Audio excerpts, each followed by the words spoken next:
Hello दोस्तों, Trilok innovation channel में आपका फिर से स्वागत है। दोस्तों, आप लगातार जितनी भी क्लासेस आप देख रहे हैं सेल की, तो उसमें आपको सारे के सारे मैंने प्राइमरी सेल कंप्लीट करा दिए, लेकिन आज हम स्टार्ट करने वाले हैं वो है सेकेंडरी सेल, है ना। और सेकेंडरी सेल में सबसे ज्यादा इंपॉर्टेंट सेल है लेड एसिड सेल। इसमें क्या क्या क्वेश्चंस पेपर में पूछे जाते हैं वो सारे के सारे पॉइंट मैं आपको सिस्टमेटिकली डिस्कस कराऊंगा और एक एक चीज को सिस्टमेटिकली पॉइंट बाई पॉइंट में समझाऊंगा कि क्या है क्या चीजें हैं। ठीक है दोस्तों, चलिए अब हम स्टार्ट करते हैं। सबसे पहले लेड एसिड सेल, कि लेड एसिड सेल क्या होता है। सबसे पहले हम बात करते हैं कि जो लेड एसिड सेल है ना, वो हमारा द्वितीयक सेल कहलाता है। कैसा सेल कहलाता है दोस्तों? द्वितीयक सेल। द्वितीयक सेल का मतलब क्या होता है? द्वितीयक सेल का मतलब होता है कि ये सेकेंडरी सेल है। अब सेकेंडरी सेल कौन से सेल होते हैं? ऐसे सेल जिनको दोबारा चार्ज किया जा सकता है। क्या किया जा सकता है दोस्तों? दोबारा से चार्ज किया जा सकता है, सेकेंडरी सेल कहलाते हैं। प्राइमरी सेल कौन से होते हैं? प्राइमरी सेल वो सेल होते हैं जो एक बार उपयोग हो गए, एक बार उनका उपयोग होने के बाद वोल्टेज जीरो पे आ गया या वोल्टेज खत्म हो गया तो दोबारा से इसको रिचार्ज नहीं करते। क्या ये बात समझ में आई? अब हम बात करते हैं सेकेंडरी सेल की। सेकेंडरी सेल कहते हैं इसको। लेड एसिड सेल को सबसे पहले हम बात करें तो लेड एसिड सेल हमारा क्या कहलाता है? सेकेंडरी सेल कहलाता है। क्या ये बात समझ में आई? क्या ये पॉइंट क्लियर हुआ? ये सेकेंडरी सेल कहलाता है। अब हम बात करते हैं इसके कंटेनर की। कंटेनर मतलब पात्र जिसके अंदर ये सारा का सारा मटेरियल इसका रखा होता है। तो इसका जो कंटेनर है ना, हार्ड रबड़ का बना होता है। किसका बना होता है दोस्तों? हार्ड रबड़ का। आपने देखा होगा कि पुराने जमाने में जब हम बैटरियां यूज करते थे तो काले कलर का खोल होता था, काले कलर का हार्ड रबड़ होता था। जब वो बैटरी खराब हो जाती थी तो हम उसमें छत पे जाके पेड़ लगा देते थे। याद है वो काली वाली जो बैटरी है वो हुआ करती थी, तो वही हार्ड रबड़ का यूज करते थे। तो ये हार्ड रबड़ का यूज होता था जो कंटेनर बना है। अब हम बात करते हैं इसकी प्लेटों की। इसके अंदर जो प्लेट पड़ी होती है ना, लेड एसिड सेल में जो प्लेट पड़ी होती है वो दो टाइप की प्लेट होती है दोस्तों। कौन कौन सी? एक होती है प्लाटे प्लेट, इसको बोलते हैं हम प्लाटे प्लेट, और एक होती है फोरे प्लेट। फोरे प्लेट और प्लाटे प्लेट। प्लाटे प्लेट क्या होती है? मतलब कि ऐसी प्लेट है जो कोटेड नहीं होती, मतलब जिसके ऊपर कोई भी लेप या आवरण नहीं चढ़ा होता, वो हमारी क्या कहलाती है? प्लाटे प्लेट कहलाती है। प्लाटे प्लेट का ज्यादातर क्या होता है? चार्जिंग और डिस्चार्जिंग। यहां पे याद रखना, सी फॉर चार्जिंग है और डी फॉर डिस्चार्जिंग है। मतलब चार्जिंग और डिस्चार्जिंग में सबसे ज्यादा उपयोग कर सकते हैं इसको। मतलब जिसमें कोटेड नहीं है ना, तो उसको हम चार्जिंग और डिस्चार्जिंग में इसमें अच्छे तरीके से यूज कर सकते हैं। दूसरा इसमें होती है फोरे प्लेट। मतलब फोरे प्लेट कौन सी प्लेटें होती हैं? वो प्लेटें जिनके ऊपर हम कोटिंग कर देते हैं तो वो फोरे प्लेट कहलाती है, और जिन पर कोटिंग नहीं करती तो वो क्या कहलाती है? Plateau plate. फोरे प्लेट कौन सी होती है? जिसपे किस चीज की कोटिंग करते हैं? रेड लेड, मतलब लाल प्रकार का जो लेड होता है ना, उसकी हम क्या कर देते हैं? कोटिंग कर देते हैं। ठीक है, उसके बाद कोटिंग कर देते हैं। अब हम बात करते हैं कि प्लेटें जो होती है ना वो दो टाइप की होती हैं। एक होती है हमारी पॉजिटिव प्लेट और एक होती है हमारी नेगेटिव प्लेट। कितने टाइप की प्लेटें होती हैं दोस्तों? एक पॉजिटिव प्लेट होती है और एक होती है नेगेटिव प्लेट। पॉजिटिव प्लेट को आपको पता होगा कि पॉजिटिव जो प्लेट होती है ज्यादातर हम उसको हम एनोड के फॉर्म में यूज करते हैं, और नेगेटिव प्लेट होती है उसको हम कैथोड के फॉर्म में यूज करते हैं। क्या ये बात समझ में आई कि पॉजिटिव प्लेट को एनोड में और नेगेटिव प्लेट को कैथोड के फॉर्म में यूज करते हैं? अब यहाँ पे क्या होता है कि जो लेड एसिड सेल है ना, लेड एसिड सेल में क्या होता है कि लेड एसिड सेल में जो पॉजिटिव नेगेटिव प्लेट जो होती है ना, वो पॉजिटिव प्लेट से हमेशा एक ज्यादा रखते हैं। पॉजिटिव प्लेट प्लस वन, उससे एक ज्यादा रखते हैं। क्या ये बात समझ में आई कि जो लेड एसिड सेल है उसमें नेगेटिव प्लेट, मतलब कि जो नेगेटिव प्लेटें हैं, नेगेटिव प्लेटों की संख्या पॉजिटिव प्लेट से हमेशा एक ज्यादा होगी। ये बात समझ लेना, ये पॉइंट है। उसके बाद हम बात करते हैं इसके चार्जिंग और डिस्चार्जिंग के केस में प्लेटों की क्या स्थिति है। भाई चार्जिंग के केस में अगर हम बात करें तो पॉजिटिव प्लेट पे हमारा लेड ऑक्साइड और नेगेटिव प्लेट हमारी स्पॉन्जी लेड की बनी होगी। नेगेटिव प्लेट किसकी बनी होगी? स्पॉन्जी लेड की। भाई ये क्वेश्चन यहां फंसाएगा और इसी जगह पे पूछेगा, इसलिए मैं आपको ये चीजें डिटेल में बता रहा हूं। ठीक है, तो चार्जिंग के केस में अगर हम बात करें तो पॉजिटिव प्लेट किसकी बनी होती है? लेड ऑक्साइड की, है ना, लेड पेरोक्साइड की। और नेगेटिव प्लेट किसकी होती है? स्पॉन्जी लेड की। लेकिन यही चीज अगर हम डिस्चार्जिंग के केस में बात करें तो डिस्चार्जिंग के केस में दोनों की दोनों प्लेटें किसकी बन जाती हैं? Lead sulphate. दोनों की दोनों प्लेटें किसकी बन जाती हैं? लेड सल्फेट की। ये पेपर में सीधा क्वेश्चन पूछा जाता है। अब हम बात करते हैं इन प्लेटों के कलर के बारे में। अगर मैं इन प्लेटों के कलर के बारे में बात करूं, मतलब ये चार्जिंग का केस क्लियर हो गया, डिस्चार्जिंग का केस क्लियर हो गया, है ना। और यहाँ पे जो नेगेटिव प्लेट है वो पॉजिटिव प्लेट से एक ज्यादा हो गई, है ना। अगर हम चार्जिंग के केस में बात करें तो ये लेड पेरोक्साइड की बनी होती है और नेगेटिव प्लेट स्पॉन्जी लेड या प्योर लेड की। लेकिन अगर हम डिस्चार्जिंग की बात करें तो ये लेड सल्फेट की बनी होती है। ठीक है, अब हम बात करते हैं इसके कलर की। कलर में भी हम दो चीजें देखेंगे, चार्जिंग के केस में और डिस्चार्जिंग के। चार्जिंग के केस में अगर हम देखें, चार्जिंग के केस में कलर देखें तो पॉजिटिव प्लेट है वो भूरी और चॉकलेटी होगी, और नेगेटिव प्लेट आपकी कैसी होगी? स्लेटी। चार्जिंग के केस में चार्जिंग के केस में positive plate, lead acid battery में पॉजिटिव प्लेट किस कलर की बनी होती है, ये क्वेश्चंस डायरेक्ट आते हैं। तो पॉजिटिव प्लेट हमेशा भूरी या चॉकलेटी कलर की होगी, और नेगेटिव प्लेट किसकी बनी होगी, स्लेटी कलर की बनी होगी। अब हम बात करते हैं इसके डिस्चार्जिंग के केस में। तो डिस्चार्जिंग के केस में देखें, चाहे पॉजिटिव प्लेट हो चाहे नेगेटिव प्लेट हो, ये हल्की सफेद कलर की हो जाएगी। कैसी होगी, हल्की सफेद कलर की। अब मैं आपको याद कराता हूं कि ये डाटा कैसे याद रखेंगे। देखो, हमने देखा था डिस्चार्जिंग के केस जब आएगा लेड एसिड बैटरी का, तो उसमें है ना दोनों प्लेटों पे एक जैसी घटनाएं होती हैं, ठीक है ना। अगर वो डिस्चार्जिंग के केस में ये पूछे कि प्लेटें दोनों किसकी बनी होती हैं, तो लेड सल्फेट, सीधे सीधे याद रख लेना। और दोनों का कलर कैसा होगा, हल्का सफेद। क्या ये बात समझ में आई, देख लो ना, डिस्चार्जिंग के केस में दोनों घटनाएं एक जैसी हैं, लेड सल्फेट, उसके बाद दोनों डिस्चार्जिंग के केस में हल्की सफेद कलर की होंगी। अब हम बात करते हैं पॉजिटिव प्लेट। चार्जिंग के केस में थोड़ी सी कहानी बदलती है। चार्जिंग की कंडीशन में पॉजिटिव प्लेट लेड पेरोक्साइड की और नेगेटिव प्लेट किसकी बनी होती है, स्पॉन्जी लेड की, प्योर लेड की। लेकिन चार्जिंग के केस में डिस्चार्ज मतलब चार्जिंग के केस में अगर कलर की बात करें, तो पॉजिटिव प्लेट होगी भूरी चॉकलेटी, और इसमें जो नेगेटिव प्लेट है वो कैसी होगी, स्लेटी कलर की। क्या ये बात समझ में आई। चलिए अब हम बात करते हैं इसके इलेक्ट्रोलाइट, विद्युत अपघट्ट की बात करेंगे।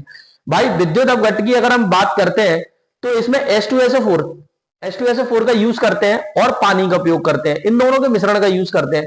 जिसमें H2SO4 कितना होता है, 1, और जल कितना होता है, 3, और इसका जो आर्द्रता है ना, वो होता है 1280 लगभग। कितना रखा जाता है दोस्तों, 1280। अब हम बात करते हैं कि ये जो प्लेट है ना, ये 10 mm एरो, ये इसका क्या मतलब है। इसका मतलब मैं ये कहना चाह रहा हूं कि जब भी हम इलेक्ट्रोलाइट उसमें भरेंगे, हम किसी भी पात्र में जब इलेक्ट्रोलाइट भरेंगे, तो प्लेटों से 10 mm ऊपर तक रखा जाता है। कितना mm ऊपर तक रखा जाता है, हमेशा 10 mm ऊपर तक। मतलब प्लेटें उस इलेक्ट्रोलाइट में पूरे तरीके से डूबी रहे। क्या ये बात समझ में आई। वो पूछ लेगा भाई कितनी डिस्टेंस तक भर दिया जाता है। अब हम बात करते हैं सेपरेटर। सेपरेटर क्या काम करता है, ये जालीदार टाइप का होता है, और ये शॉर्ट सर्किट से बचाता है। मतलब जब दो प्लेटें, पॉजिटिव प्लेट है और नेगेटिव प्लेट है, देखो मैं बता रहा हूं किस तरीके से रखते हैं। ये मान लो मेरी पॉजिटिव प्लेट है, इसी के बीच में मैं नेगेटिव प्लेटों को फंसाता हूं इस तरीके से। तो ये जो पॉजिटिव प्लेट है नेगेटिव प्लेट के बीच में जाएंगी, और ये प्लेट है आपस में शॉर्ट सर्किटेड ना हो, तो उसके बीच में हम क्या कर देते हैं, एक जालीदार मतलब किसका यूज करते हैं, सेपरेटर का। तो ये जो सेपरेटर होता है, ये जो सेपरेटर शॉर्ट सर्किट से बचाता है। अब हम बात करते हैं बेंट प्लग होता है। पेपर में ये पूछ लेते हैं सारी की सारी चीजें। बेंट प्लग का क्या काम है भाई, बेंट प्लग का काम क्या है, जब रिएक्शन होगी तो हाइड्रोजन गैस बाहर निकलती है, तो ये हाइड्रोजन गैस उसके अंदर ब्लास्टिंग ना कर दे, इसलिए बेंट प्लग लगा देते हैं, और बेंट प्लग को खोल देंगे तो हाइड्रोजन गैस क्या निकल जाएगी, बाहर निकल जाएगी। क्या ये बात समझ में आई। अब इतना सारा सब कुछ समझने के बाद अब हम बात करते हैं, देखो पॉजिटिव प्लेट किसकी होती है, एनोड की, और नेगेटिव ज्यादातर कैथोड मानते हैं। अब हम बात करते हैं कि इस सेल को यूज करेंगे तो क्या क्या समस्याएं आएंगी। भाई सबसे पहली एक समस्या आती है सेल में, सेंडिमेंटेशन। सेंडिमेंटेशन समस्या क्या होती है कि इसमें हम जिस मटेरियल का यूज करते हैं, जिस इलेक्ट्रोलाइट या मतलब इलेक्ट्रोलाइट का यूज करते हैं, उसमें जब पानी मिलाते हैं तो पानी में जितनी ज्यादा अशुद्धियां होंगी, वो अशुद्धियां क्या होंगी, नीचे जाके थोड़ा, जैसे आपने देखा होगा कभी भी एक गंदा पानी लेना, मिट्टी वाला पानी लेना, उसमें मिट्टी घोल देना पहले पानी में, घुलने के बाद उसको एक गिलास में लेना, तो आप देखना पानी गंदा दिखाई देगा। फिर 1 घंटे उस पानी को रखे रहना, और फिर देखना कि उसकी तली में वो मिट्टी पूरी की पूरी कहां जाएगी, तली में आ जाएगी, है ना। तो वो जो है उसी चीज को हम क्या बोलते हैं, सेंडिमेंटेशन। तो ऐसे ही जो जितनी भी अशुद्धियां है ना, मतलब जल और इसमें मिला के जितनी भी अशुद्धियां हैं, वो अशुद्धियां जो है वो नीचे आ जाएंगी तली में, सेल के तली में एकत्रित हो जाएंगी। अगर ये धीरे धीरे ज्यादा हो गई तो दोनों प्लेटों के बीच में ये क्या करा देंगी, शॉर्ट सर्किट करा देंगी। ये बात ध्यान रखना। इसीलिए हम क्या करते हैं, इसमें ज्यादातर सिंपल पानी का ना यूज करते हुए हम किसका यूज करते हैं दोस्तों, डिस्टिल वाटर का। किसका यूज करते हैं, डिस्टिल वाटर।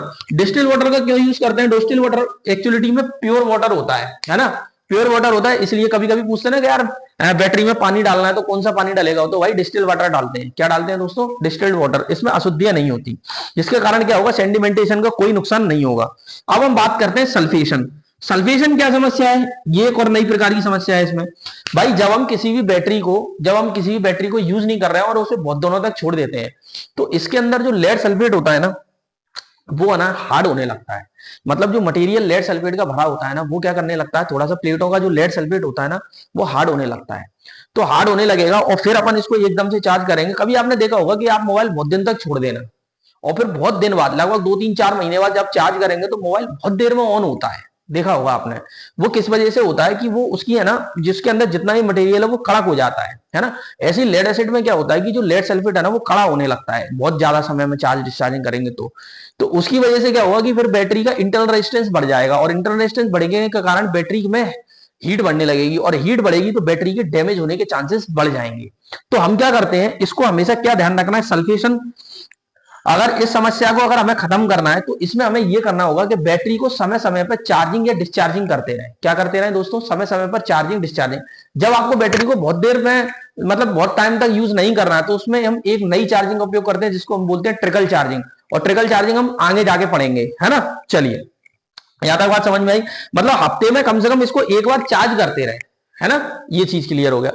अब हम बात करते हैं इसकी एक और नई समस्या जिसको हम बोलते हैं बकलिंग। बकलिंग क्या चीज होती है भाई, देखो ये इसकी जस्ट अपोजिट है। क्यों अपोजिट है इसकी जस्ट, क्योंकि बकलिंग का ये काम होता है कि जब हम किसी भी बैटरी को जब हम किसी भी बैटरी को चार्जिंग और डिस्चार्जिंग करते हैं, या तो बहुत समय में छोड़ देंगे तो सल्फेशन का दोष आ जाएगा, और बहुत ज्यादा समय बहुत जल्दी जल्दी और बहुत ज्यादा मतलब कि हाई रेट चार्जिंग और हाई रेट डिस्चार्जिंग करेंगे तो बकलिंग आ जाएगी। बकलिंग का मतलब एक्चुअलिटी में होता क्या है कि जो इसकी प्लेटें हैं ना वो हल्की सी मुड़ जाती हैं। क्या हो जाती हैं दोस्तों, प्लेटें मुड़ जाती हैं। और इस प्लेटें मुड़ जाने के कारण क्या होता है कि मान लो जो प्लेटें आपस में ऐसे मुड़ी, तो ये प्लेटें जब आपस में मुड़ेंगी तो हो सकता है कि आपस में चिपक जाए और शॉर्ट सर्किट क्रिएट कर दें। इसलिए हमको क्या करना चाहिए, बैटरी को एक प्रॉपर वैल्यू पे चार्ज करना चाहिए और एक प्रॉपर वैल्यू पे डिस्चार्ज करना चाहिए। तो मैं यहाँ यही चीज समझाने जा रहा हूं कि जब आप चार्ज करें तो 6 एंपियर से ज्यादा पे चार्ज ना करें। चार्जिंग करंट आपकी कितनी से ज्यादा नहीं होना चाहिए दोस्तों, 6 एंपियर से ज्यादा नहीं होना चाहिए चार्जिंग करंट। अगर मैं डिस्चार्जिंग की बात करूंगा तो ये 25 एंपियर से ज्यादा नहीं होना चाहिए। मतलब चार्जिंग एंपियर 6 एंपियर से ज्यादा नहीं होना चाहिए चार्जिंग करंट, और डिस्चार्जिंग करंट जो आपकी है वो 25 एंपियर से ज्यादा नहीं होनी चाहिए। अब हम बात करते हैं इसके वोल्टेज की। भाई इसका वोल्टेज 2.1 वोल्ट होता है। कितना वोल्टेज होता है दोस्तों, 2.1 वोल्ट होता है। इसका वोल्टेज कितना होता है, 2.1 वोल्ट। अगर हम इसके इंटरनल रेजिस्टेंस की बात करें तो इसमें इंटरनल रेजिस्टेंस कितना होता है, 2 ओम। इंटरनल रेजिस्टेंस कितना होता है दोस्तों, 2 ओम। ये पॉइंट क्लियर हुआ। तो इसका इंटरनल रेजिस्टेंस कितना होता है, लगभग 2 ओम। अब हम बात करते हैं पावर स्टेशन में इसका उपयोग करते हैं और यूपीएस में करते हैं। पावर स्टेशन मतलब जहां पे जनरेशन होता है, तो जनरेशन में क्या होता है ना कि जो किसी भी मशीन को ऑपरेट करने के लिए हम क्या करते हैं, कंट्रोल सर्किट का यूज करते हैं। एक होता है पावर सर्किट, एक होता है कंट्रोल सर्किट। मतलब पावर सर्किट को ऑपरेट करने के लिए हम कंट्रोल सर्किट का यूज करते हैं, और पूरा का पूरा जो कंट्रोल सर्किट होता है ना दोस्तों, वो सारा का सारा डीसी पे काम करता है।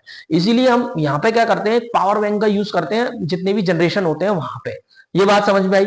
चलिए अब हम बात करते हैं इसकी एफिशिएंसी की।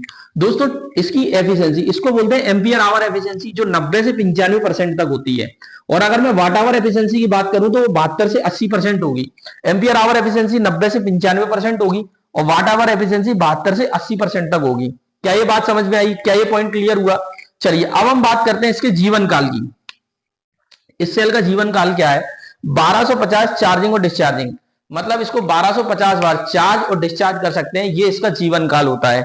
अब हम बात करते हैं एक और प्लेट से रिलेटेड, एक छोटी सी बात और रह गई थी। अगर पॉजिटिव प्लेट है तो वो पतली होगी और साइज में बड़ी होगी, और नेगेटिव प्लेट है तो वो साइज में मतलब मोटी होगी और साइज में छोटी होगी। क्या ये बात समझ में आई। तो मुझे लगता है आज की क्लास में मैंने आपको लेड एसिड से रिलेटेड सारा का सारा कंटेंट एक बार में ही लिखकर पूरे तरीके से समझा दिया, और पेपर में जितने भी इंपॉर्टेंट पॉइंट्स आएंगे वो सारे के सारे पॉइंट्स आपके यहीं से बनेंगे। इसलिए आपको एक सिस्टमेटिकली नोट्स बना लेना, अच्छे से मेहनत करना, और इसमें कोई डाउट आए तो मुझसे पूछ लेना। ठीक है दोस्तों, और कमेंट में बताइए क्लास कैसे लगी। अगर दोस्तों ये चीजें आपको पसंद आ रही हैं और आपको लगता है कि फ्री में आप कंटेंट मिल रहा है आपको अच्छे से, तो इस चैनल को सब्सक्राइब जरूर कर लें, क्योंकि ये चैनल जितनी ज्यादा लोग सब्सक्राइब करेंगे उतना अच्छा इनको मैं कंटेंट दूंगा और ज्यादा से ज्यादा लोगों का सिलेक्शन होगा। ठीक है दोस्तों, आज के लिए इतना ही। थैंक यू दोस्तों।